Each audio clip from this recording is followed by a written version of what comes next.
This video is sponsored by HubSpot. RAG is one of those AI concepts that sounds simple until you actually try to build it. At a basic level, you retrieve information, pass it to an LLM, and generate an answer. But in production, that pipeline can fail in dozens of subtle ways. It can retrieve the wrong chunks, miss exact information, or give the model so much context that it ignores the answer completely. Hi friends, I'm Maddie. I'm a senior software engineer who previously worked at Google and interned at other big tech companies like Amazon, IBM, and Microsoft. And in this video, I'll break down how RAG actually works, why basic RAG pipelines fail, and the techniques senior engineers use to make them more accurate and production ready, from hybrid search and re-ranking to query transformation and agentic RAG. So first, let's talk about what problem we're actually solving by implementing RAG. Large language models like GPT or Claude are trained on massive amounts of internet data up to some cutoff date. They're quite brilliant generalists. However, they have no idea what's in your company's internal wiki. They don't know what happened in last week's earnings calls. If you ask them something outside their training data, they won't just say, "I don't know." They'll often just hallucinate. There are two main ways to fix this. One is fine-tuning. You retrain the model on your own data. That's expensive, slow, and every time your data changes, you have to do it all over again. The other is RAG, or Retrieval-Augmented Generation. And the core idea behind RAG is that instead of baking knowledge into the model's weights, you fetch the relevant information at runtime and hand it to the model as context. Speaking of directing AI precisely, if you want to level up how you actually interact with models, I want to tell you about this free resource called Advanced ChatGPT Prompt Engineering, from basic to expert in 7 days. And this is truly worth downloading. It was made by HubSpot, who's sponsoring today's video.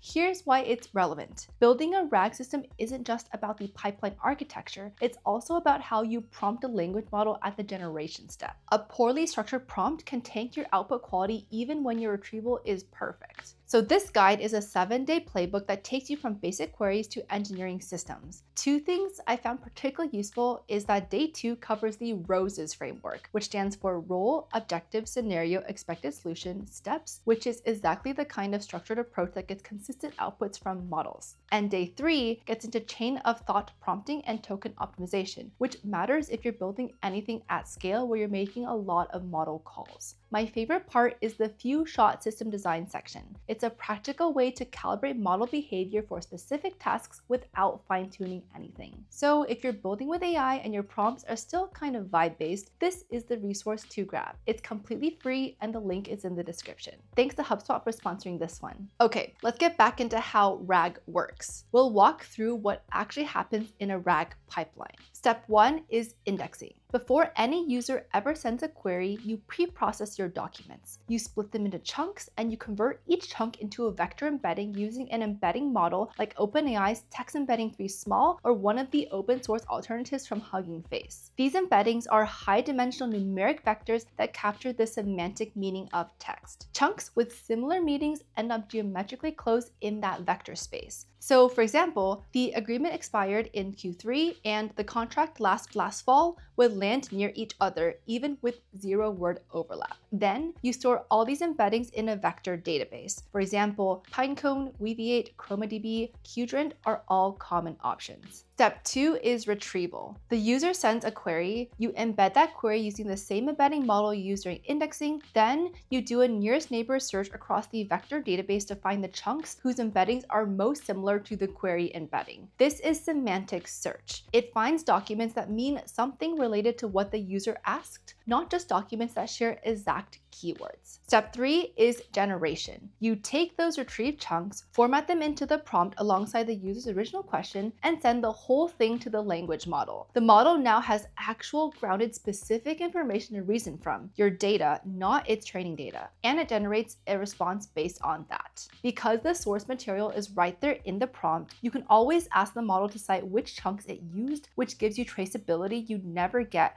from a model generating from memory alone. That's the basic pipeline. And for a lot of use cases like internal FAQ bots, documentation search, support agents over a well-structured knowledge base, this works really well right out of the box. However, most real use cases aren't clean FAQ bots, and naive RAG has some very predictable failure modes. The first is chunking strategy. If your chunks are too small, you lose context. Too large, and you dilute the embedding signal, the vector ends up representing 5 different topics at once, and the nearest neighbor keyword search can't reliably match it to any specific query. There's also the question of where you split. Naive chunking just cuts at fixed character counts, which means that you'll regularly slice mid-sentence or mid-clause. Structure-aware chunking, so respecting things like paragraph breaks, section headers, even sentence boundaries, produces meaningfully better retrieval. The second failure mode is over-reliance on pure semantic search. Vector search is powerful, but it has a blind spot: exact tokens. Product codes, error codes, model numbers, people's names, internal acronyms, these are things where keyword matching crushes semantic similarity. So for example, if an engineer asks, why does error 4092 keep firing on the checkout service, and that exact string doesn't survive the embedding process cleanly, you might retrieve something thematically related but completely wrong. This is one of the most common ways that RAG systems will fail silently. The pipeline runs, the model generates a response, and it sounds plausible, but it was answering based on the wrong chunks all along. The third failure mode is where researchers call lost in the middle. When you retrieve 10 chunks and pass all of them to the model's attention isn't uniformly distributed across that context. Models consistently pay more attention to content at the beginning and end of their context window and underweight information buried in the middle. So even if retrieval worked perfectly and the most relevant chunk was in your top 10, if it lands at position 7, you're banking on the model to fish it out of an attention dead zone. So what do engineers actually do about these issues? There are 3 upgrades that give you the most return for the added complexity. The first is hybrid retrieval. Instead of relying solely on vector search, you run BM25 in parallel. BM25 is a classic keyword-based ranking algorithm. It excels at exactly the kind of exact token matching that vector search is weak at. So for example, like I previously mentioned, proper nouns, error strings, these are great for this. You run both searches simultaneously and combine the ranked result lists using a technique called reciprocal rank fusion, which merges rankings without needing to normalize scores across 2 very different scoring systems. Vector search catches semantic meaning, and BM25 catches literal matches, and combining them consistently outperforms either alone. Recent benchmarks show hybrid retrieval improving recall by about 17% over vector-only search, and on domains with precise technical terminology, the gap is even wider. The second upgrade is reranking. Initial retrieval is optimized for speed. You're doing approximate nearest neighbor search across potentially millions of vectors, and that means some relevant chunks don't make it into your top results, and some irrelevant ones do. After retrieval gives you a candidate pool of, say, the top 20 or top 50 chunks, you pass those through a cross-encoder re-ranking model. Unlike the bi-encoder used for retrieval, a cross-encoder looks at the query and each candidate chunk together with full attention. It's slower, but produces much more accurate relevance scores. A standard production pipeline looks like this. You retrieve the top 50 with hybrid search, re-rank to top 5, and then pass those 5 to the model. This also directly addresses the lost in the middle problem, because now you're only passing the most relevant chunks ranked correctly. The third is query transformation. The user's raw question is often a bad retrieval query. People write questions conversationally with pronouns, implied context, and ambiguous references, none of which retrieval systems handle well. Query transformation means having the model itself rewrite or expand the query before retrieval. You might break down a complex question into 2 or 3 more focused sub-questions and run separate retrievals for each. Or you can use a technique called HyDE, or hypothetical document embeddings, where you ask the model to generate a hypothetical answer to the question first, then use that hypothetical answer as the retrieval query. The intuition here is that a plausible answer to a question looks more like the documents you want to retrieve than the question itself does. HyDE works well for open-ended questions, but adds latency and an extra LLM call. So it's a trade-off that you tune per use case. There's one more evolution worth knowing about: Agentic RAG. The linear pipeline, retrieve once, generate once, works fine for simple, direct questions. But a lot of real queries don't fit that shape. For example, if someone asks, how does our refund policy interact with the promo code terms for enterprise accounts that signed up before 2023? That answer might live across 3 different documents, require cross-referencing 2 policies, and involve inference that models can't do with a single retrieval pass. In a standard RAG system, you get one shot only. If that shot doesn't pull the right combination of context, the model either hallucinates or says it doesn't have enough information. Agentic RAG wraps retrieval in a reasoning loop. Instead of retrieve then generate, the agent follows a plan, retrieve, evaluate, repeat cycle. It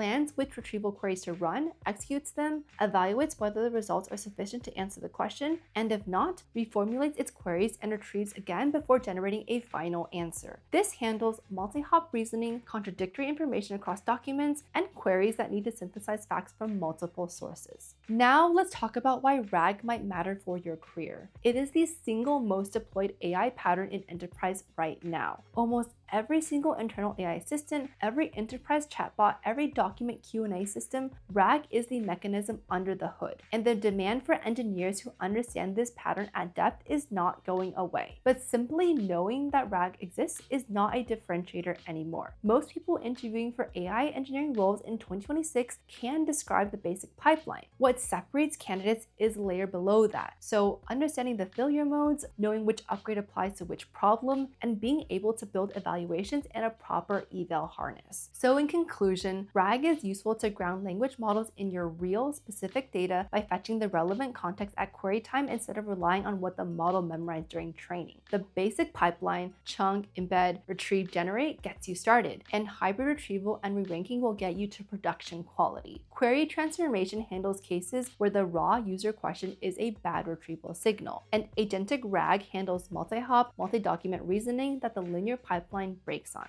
And that's all I have for you in this video. If this was helpful, please hit that like button, hype this video, and subscribe for more tech and AI content. Thanks for watching, and I'll see you in the next one.